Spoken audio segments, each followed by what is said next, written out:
इब्राहिम रईसी साहब का जो जिसको कहा जा रहा है कि एक हादसा है, मुझे लगता नहीं है कि ये हादसा है, बल्कि हाँ। ये बाकायदा एक सोचा-समझा जो है एक सैबोटाज मंसूबा है। मुझे लगता है हाँ, सैबोटाज लगता है। ईरान के सदर के हेलीकॉप्टर के गुम हो जाने के थोड़ी देर के ही बाद उसी 1 घंटे में टाइम पीरियड में अमेरिका के एक C-130 ने 1 बरस के बाद अज़रबैजान में लैंड किया है। जिससे उनका मतलब कहने का ये है कि ये जो C-130 है ये हवा में था और इस C-130 की अज़रबैजान में लैंड करने की अहमियत ये है कि it has something to do with the disappearance of Iran's president helicopter. जो इस वक्त हालात बने हुए हैं पूरी दुनिया के, एक बहुत बड़ी जंग इस सिलसिले में मैं होते देख रहा हूं। ये एक फ्लैश पॉइंट बन जाएगा पूरे मशरिक़ वस्ता में हमारे इर्द गिर्द, और एक आग फैल जाएगी। और ये भी हो सकता है कि जंग अजीम सोम छिड़ जाए। और बड़ी क्लोजली मॉनिटर करके ईरान के प्रेसिडेंट के साथ ये सब कुछ किया गया है, और ये बगैर अंदर के साजिश के ये हो नहीं सकता। ये ईरान के अंदर से हुआ जो कुछ हुआ है, ईरान के उस हेलीकॉप्टर के अंदर मौजूद लोगों से हुआ है, और जिनका ये प्लान था कि इस बुरे वेदर में, इस बुरे खराब बदतरीन मौसम में ईरान के प्रेसिडेंट को इस तरह से ट्रैवल करवाना है और इतना वल्नरेबल कर देना है, यानी साजिश बिल्कुल अंदर से हुई है। देखिए ना 3 हेलीकॉप्टर थे, उसमें से 2 तो पहुँच गए और 1 जो है बिल्कुल गायब हो गया और गायब भी वही वाला हुआ हाँ। जिसमें कि ईरानी सदर थे। हाँ, और जो आप अगर ग्राउंड पे थोड़ी-सी चीज़ें जो मुझे पता लगी हैं, जो फिलहाल हम due to the security reason अब डिस्कस नहीं कर सकते पब्लिक में, उससे पता हाँ। लगता है कि ये हादसा नहीं था। दोस्तों, ये इस वक्त की सबसे बड़ी खबर आ रही है और अब ईरानी मीडिया भी इसको कंफर्म कर रही है कि कल जो हेलीकॉप्टर क्रैश हुआ जिसमें ईरान के प्रेसिडेंट, ईरान के फॉरेन मिनिस्टर मौजूद थे, आज उस हेलीकॉप्टर का मलबा मिल चुका है। अभी हेलीकॉप्टर का मलबा मिल चुका है और ये कंफर्म किया जा रहा है कि सभी लोग जो इसमें सवार थे उनकी जान जा चुकी है, उनकी मौत हो चुकी है। अब ये एक बहुत बड़ी खबर है और सोशल मीडिया पे दोस्तों अलग अलग एंगल से इसको डिस्कस किया जा रहा है। कल दोपहर में ये हेलीकॉप्टर क्रैश होने की खबर आई और वेदर काफ़ी ज़्यादा ख़राब था। कई रेस्क्यू टीम जो है वो लगी हुई थी इस हेलीकॉप्टर को लगातार खोजने में। ड्रोन की मदद ली जा रही थी, रशिया ने हेल्प करा, तुर्की ने भी हेल्प करा और आज फाइनली वो मलबा मिला है, जो कि मैं आपको एक फुटेज यहाँ पे दिखा रहा हूँ अपने इस वीडियो में चल रहा होगा ऊपर में। आप देख सकते हैं कि ये हेलीकॉप्टर पूरी तरह से तबाह हो चुका है और जब लोग वहाँ पर पहुँचे तो जो फुटेज वो सामने आई है वो तो मैं आपको दिखा नहीं सकता, लेकिन ये कंफर्म किया जा रहा है कि कोई भी जो है इस क्रैश में नहीं बच पाया है। अब पूरे सोशल मीडिया पे इस वक्त हंगामा मचा हुआ है, लोग अलग अलग एंगल से इसको डिस्कस कर रहे हैं। पाकिस्तानी मीडिया को तो आपने सुन लिया, पाकिस्तानी पत्रकारों को, कि यहाँ पे साजिश का एंगल भी लाया जा रहा है। तो ऐसे में दोस्तों आप क्या सोचते हैं, और ज़रूर से आप कमेंट कीजिए क्योंकि ये भारत के लिए भी काफ़ी महत्वपूर्ण है इस वक्त। अब देखते हैं क्या बयान सामने आता है हमारे फॉरेन ऑफिस की तरफ से। पहले आइए सुनते हैं पाकिस्तानी पत्रकारों को। जो कुछ इस वक़्त गज़ा के अंदर मुसलमानों के साथ हो रहा है, इस वक़्त वाहिद एक ईरान ही ऐसा मुल्क था जो कि कहीं न कहीं उनको मुज़ाहमत कर रहा था इसराइल के खिलाफ।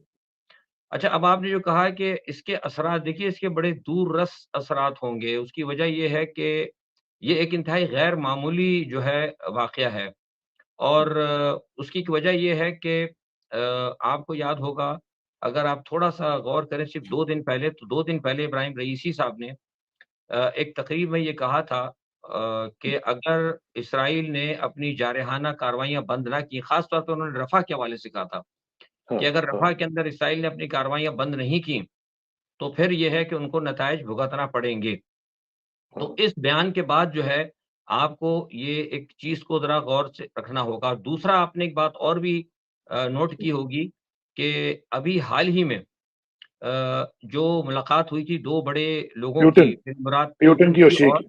हुँ। एग्ज़ैक्टली जी। उसके हाँ। अंदर हाँ। प्यूटन को सदर शी ने मुबारकबाद दी थी और कहा था कि हमें इस बात की खुशी है कि हाँ। आपने ईरान को मज़बूत किया। तो इस जुमले को भी आपने मद्देनज़र रखना है। तो इस हवाले से मैं समझता हूँ कि इसके बहुत असरात होंगे खित्ते के अंदर और एक बात जो है सबसे बड़ी कि जो इस वक़्त एक इत्तेहाद बन रहा था, यानी मग़रिब यानी अमेरिका के खिलाफ या इसराइल हाँ। के खिलाफ जो एक अलायंस बन रहा था, उस अलायंस के अंदर चाइना भी था, रशिया भी था और शुमाली कोरिया भी था। लेकिन ईरान जो है उनका एक सबसे बड़ा इस खित्ते के अंदर बड़ा मज़बूत इत्तेहादी था। तो मैं हाँ। समझता हूँ बिल्कुल। कि इब्राहिम रईसी साहब के जाने से रूस और चीन की जो फौरी तौर पर जो है ना पॉलिसियाँ उनको ज़रा धचका पहुँचेगा। उन्हें ये मतलब रिवाइज़ करना पड़ेगा बहुत सारे मामलात। अब से 14 घंटे पहले ईरान के सदर इब्राहिम रईसी का हेलीकॉप्टर जब वो वापस आ रहे थे आज़रबाईजान से, जहां वो एक डैम का इफ्तिताह करने के लिए गए थे, उनके हेलीकॉप्टर में बहुत से लोग शामिल थे। उसमें ईरान के फॉरेन मिनिस्टर हुसैन अमीर अब्दुल्हियां भी उसी हेलीकॉप्टर में थे, तबरेज़ के इमाम भी उसी हेलीकॉप्टर में थे। ये हेलीकॉप्टर गुम हो गया। इसराइल की ईरान के एडमिनिस्ट्रेटिव ढांचे में हर शहर हर कस्बे के अंदर बहुत ज़्यादा पेनिट्रेशन है, और जब इसराइल पे ईरान ने हमला किया और ईरान ने जवाबी इसराइल ने हमला किया तो वो भी ईरान के अंदर से ही किया था। और इसराइल उस हवाले से उस वक्त न्यूयॉर्क टाइम्स में और इसराइली ज़राए अबलाग में ऐसी खबरें छपी थी कि इसराइल जो है वो बहुत से डिफरेंट तरीक़ों से सीरीज़ ऑफ काउंटर मेजर्स लेगा ईरान के ख़िलाफ़। इसलिए फ़ौरी तौर पर इसराइल की तरफ जहन जो है वो जाता है। और ये सिर्फ हम पाकिस्तानियों का या मुसलमानों का या मशरिक़ वस्ता के लोगों का या ईरान के लोगों का इस तरफ जहन नहीं गया। अमेरिका के अंदर भी बहुत से ऐसे पब्लिक कमेंटेटर्स हैं या पॉलिटिकल एनालिस्ट हैं जिन्होंने फ़ौरी तौर पे जिनका जहन इसराइल की तरफ गया है, और ट्विटर के ऊपर अमेरिका के अंदर से ऐसा बहुत सा कमेंट आपको मिलता है। ताहम ये सब स्पेकुलेशंस हैं। इसराइल के रोल के हवाले से भी स्पेकुलेशन है। बाज़ अमेरिकन साइट्स ने ये कहा कि ट्विटर के ऊपर कि आखिर इसराइली अखबारों ने ये कैसे दावा कर दिया है कि ईरान के प्रेसिडेंट की डेथ हो चुकी है, जबकि अभी तक ईरानियन सोर्सेज ने इसकी कोई कॉन्फर्मेशन नहीं दी और वहाँ पे रेस्क्यू ऑपरेशन जारी हैं। तो इसराइलियों के पास ऐसी कौन सी इन्फॉर्मेशन है?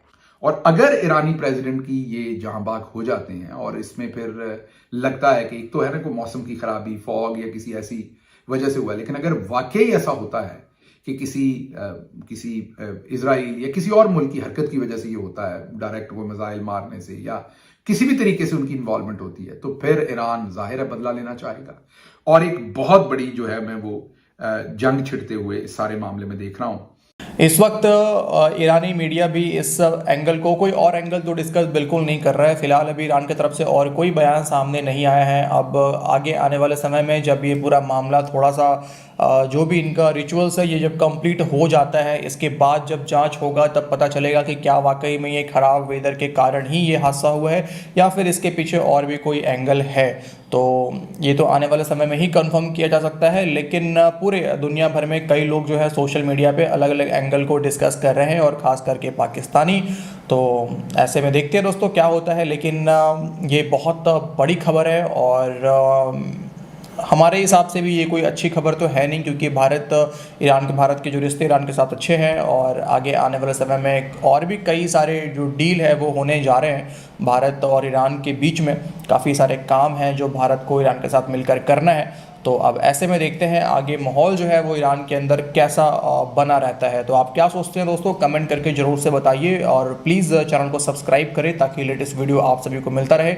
बेल आइकॉन को प्रेस करना आप सब ना भूलें। अपना ख्याल रखें, मिलते हैं आपसे अगले वीडियो में। जय हिंद।